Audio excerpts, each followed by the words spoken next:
Navjot Singh Sidhu has met the Punjab Chief Minister Charanjit Singh Channi for the last couple of hours in talks. He drove from Patiala to Chandigarh. Those talks have now, it appears, have ended.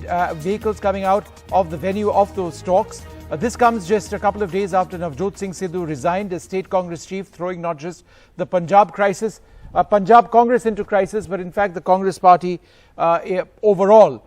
This just, again, a couple of days after Amrinder Singh was forced to step down as Chief Minister of Punjab after lots of issues with Navjot Singh Sidhu. Mr. Channi replaced him, and then all of a sudden Navjot Singh Sidhu quit himself.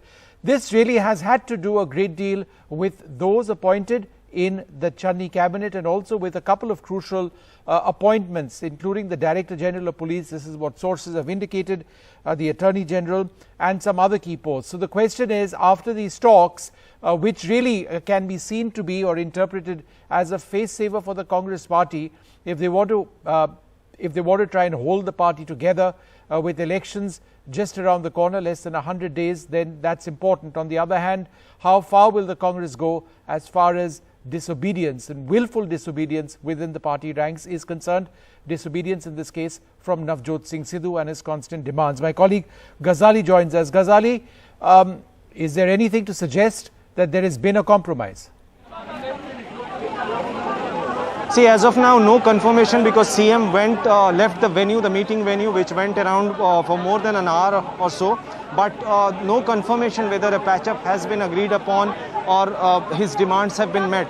Though his close aides say that CM has agreed for the reappointment of a new DGP or an AG, but no official word. There was a buzz that maybe both the leaders will address a joint press conference. Even that is not happening. CM has left. Navjot Singh Sidhu, if I can show you the visual, there is a lot of movement around.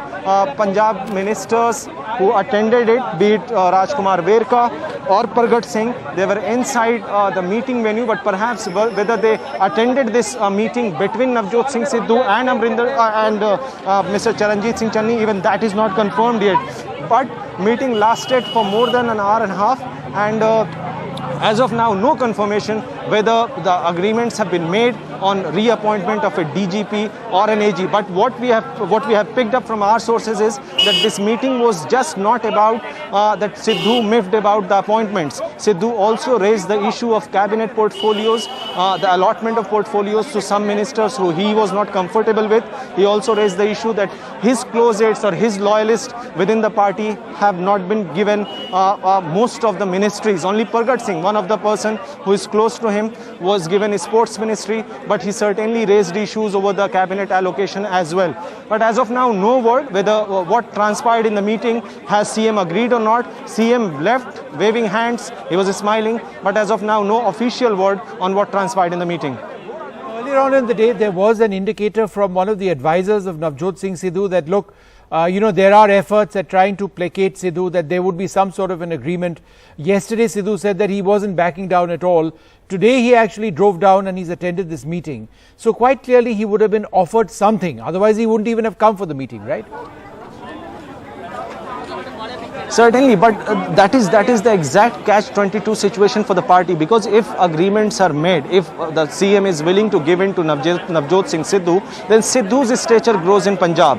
Meanwhile, the party keeps projecting Mr. Channi as the super CM or somebody who was picked out of the box, black sheep, somebody who was an X factor for Congress. So that is why even if the Chief Minister caves in to the demand of Navjot Singh Sidhu, then Sidhu's stature in Punjab's politics will grow, because he will certainly sing about it, that he raised the issue of sacrilege and the tainted officers and officers with controversial past were appointed, and on my call they were removed. So a win-win situation for Sidhu, but certainly a very tough situation for Congress party to justify if the Chief Minister reverses his decision, because that will also undermine the authority of Chief Minister, who is anyway being called by the rival parties or opposition as a rubber stamp CM. So a lot of issues already here. We are keeping an eye on who is inside this meeting venue, because we could see Rajkumar Verka, who comes from Amritsar district, and he was close to Amrinder Singh earlier, somewhere a mediator between Amrinder Singh and Navjot Singh Sidhu. So that didn't happen.